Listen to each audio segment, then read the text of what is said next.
Black Power.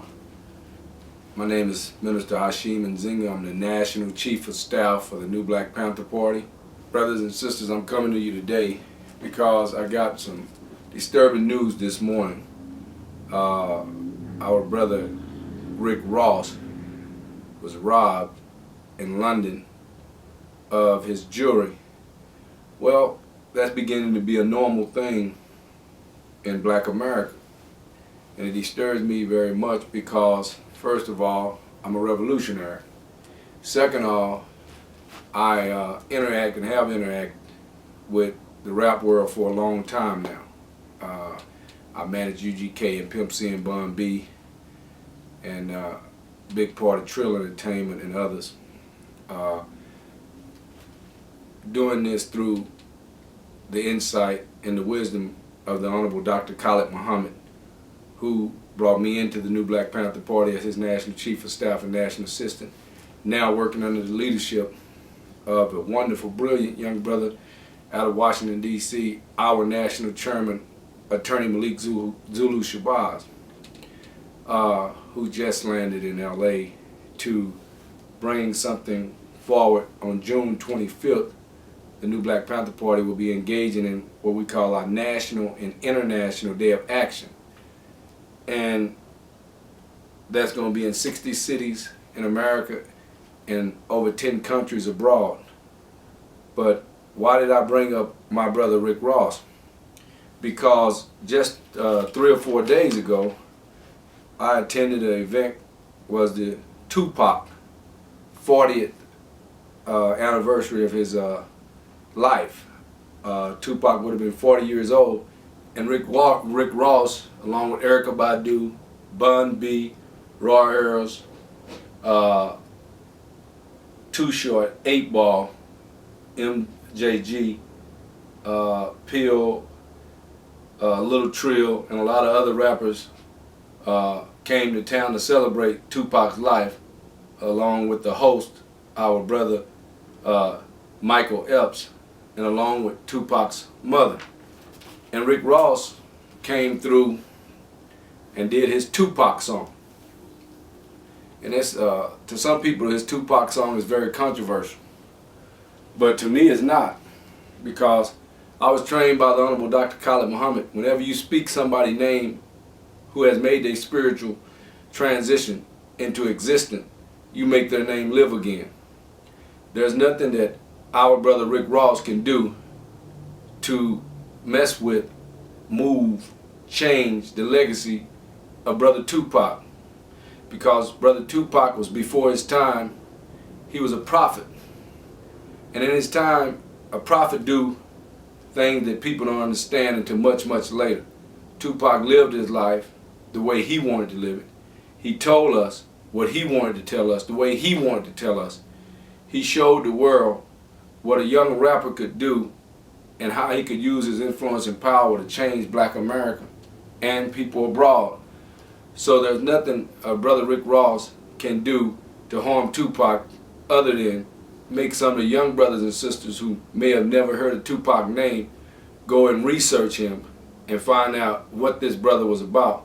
And they will find out that coming out of the original Panther Party, surrounded with original Panther Party members, Tupac was a revolutionary.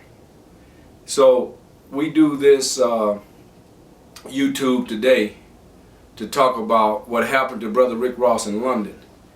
Somebody, brothers who look like us, snatched this brother jewelry off his neck and then made a YouTube taunting him. You know, and we had a young rapper just a couple of weeks ago, the same thing almost happened, but one of the young brothers with the rapper shot the young brother who attempted to steal the jewelry. Why is this subject matter worth the new Black Panther Party making a comment on? Because it reminds me of COINTELPRO. COINTELPRO was something that the FBI and J. Edgar Hoover started in the 40s and the 50s and destroyed the original Panther Party in the 60s with. And it was turning us basically against each other. And this jewelry thing and this diamond thing has become a nightmare for our young people in Black America, young people who can't afford these jewels. I don't like to talk against rubies and diamonds and gold because all of them come from Africa. And our kings and queens in the Egyptian dynasties wore diamonds, walked on gold, and was draped in diamonds and gold and silver, and never fought over it and killed each other over it like we do today. But I would tell the young brothers and the young sisters out there to go back and rent the movie Blood Diamonds. Study the Amharas and the Jewish families that own and run the diamond mines in Africa and around the country, and who have us killing each other in Africa and killing the young brothers and sisters in the diamond mines just to get the diamonds over here to America to sell to our brothers. And brothers, I say to you who are stealing diamonds from each other, you're just helping the white man gain power. Because if Rick Ross buy a diamond necklace for $60,000 and you steal it off his neck and risk your life or risk going to jail, Rick Ross has insurance. Most of the time by a white insurance company. So we buy the diamonds from some Jewish firm. They get $60,000. We insure it with some most likely European insurance company. They get paid. Then Rick Ross get another necklace back. And it's just too risky to be risking our friendship, our relationships as black people over such foolishness. Now to the rappers who are buying these diamonds, I would say study, go Google Blood Diamonds.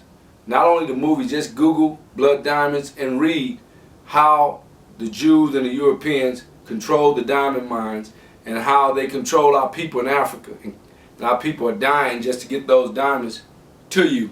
And we're one of the biggest buyers, all rappers, from my brother Baby to my brother Big Rick Ross to my brother Lil Wayne to Webby, to all the rappers that I can name for the next hour and a half.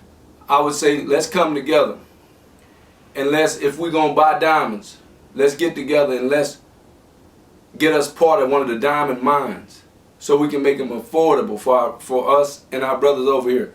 If we're gonna wear the jewelry, I say let's own and let's buy and let's come together, because the rappers out here that's listening to me, you're spending enough money on these diamonds that you could own diamond mines.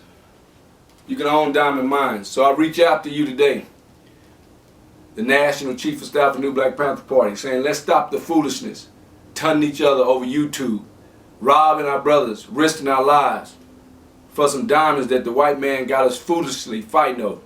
And out of all the places in the world, you would rob my brother in London,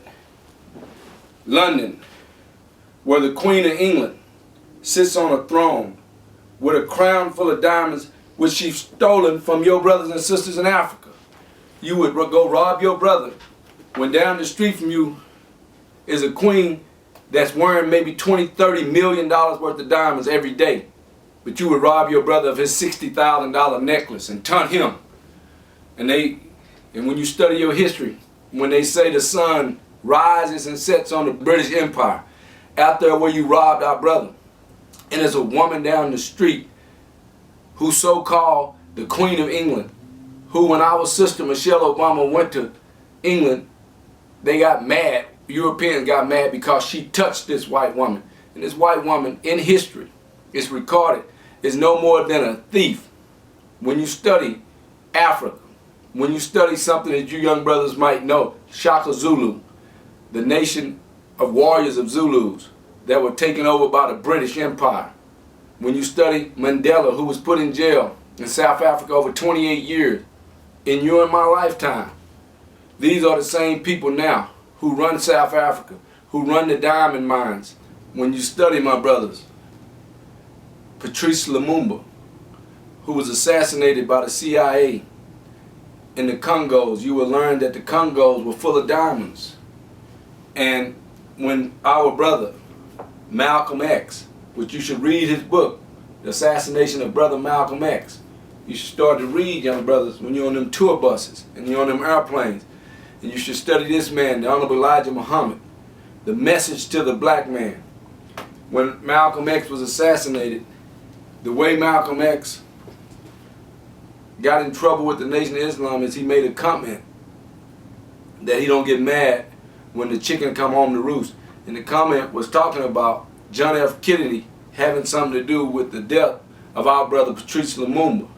And now the United States, even Bill Clinton, one of the presidents of the United States, is on part ownership of some of them diamond mines in the Congos, which turned to Zaire, which is back to the Congo. Study your world history, brothers. Get this book. It's called The United States, Africa, and the World. And read how the United States got you fighting and killing each other over these diamonds. We shouldn't be caught up in this, brothers. And also, be sure to go out and get the New Black Panther newspapers. And remember this particular issue that Attorney Malik Zulu Shabazz so greatly put together, the Million Man March Strikes Black. Minister Farrakhan gave us the Million Man March. He brought brothers and brothers together all over the world so we can start to think. And what we should be thinking about is, why are we doing this foolishness to each other in 2011 when we know? So I say to you, brothers, give my brother back his chain. I would ask you to do no more than what I have done in my lifetime. As of one time, I remember 10 years ago or so, I was riding a brother around and doing security for him called Swiss Beats, our wonderful beat maker. And Swiss Beats left an $80,000 chain in one of my vehicles. He called me a couple days later and asked me had I seen the chain. I went in to one of the vehicles he was in, and the chain was caught in the seat. I could have easily said I couldn't find it, melted it down, sold the diamonds, came up $80,000, $100,000. But I asked you to do what I did, brother. I called Swiss Beat and told him I found this chain, and I took it to his mother and returned it, because that's my brother. And we need to do the brotherly thing, brother. Let's stop trying to kill each other over these diamonds. I'm not talking against diamonds. I'm talking against the white man and the European dirty hands that's in the diamond. And for you brothers to be in London and rob this brother in London, and right down the street, the so-called Queen of England has over $1 million worth of diamonds on that's been stolen from Africa. And she walks the streets of London every day, and you wouldn't dare try to snatch her diamonds. So don't you snatch your brother's diamonds. You don't do no more to your brother than what you would do to a European who is your enemy, your sworn enemy. Because the way Patrice Lumumba and the way Shaka Zulu and the way Nelson Mandela was taken advantage of in Africa was by the British. And the British had a saying that the sun rises and sets on the British Empire. That's because the British are in the Bahamas. The British, the European pirates, have covered this nation and got us fighting when we should be uniting. So I say, read Money, Religion, America's Preachers. Read The Jewish Onslaught. Read Reverend Abernathy's book, The Walls Come Tumbling Down, about the great mission of Dr. Martin Luther King. Read my brother Lou Gossip's book, Our Actor and a Gentleman. Read my brother Tony Brown's book, Empowerment of People. And by all means, you read the New Black Panther Party's paper, The Million Man March Strikes Black. And you remember what Minister Farrakhan did when he brought us the Million Man March, to get our minds right, to get brothers on the same page, to make us forgive each other for the wrong we have done to each other, and march together, brothers. Brothers in the rap world, stop this foolishness with these diamonds. So I say black power, and let's stop the foolishness. It shouldn't be one more black man risk his life to snatch another black man's jewelry that he's worked hard for. And you brothers who are buying the jewelry, we're going to make you conscious the right way to buy it, for other brothers can one day afford it. And don't ever kill yourself or kill your brother over this fake note that America got you fighting over. Black power.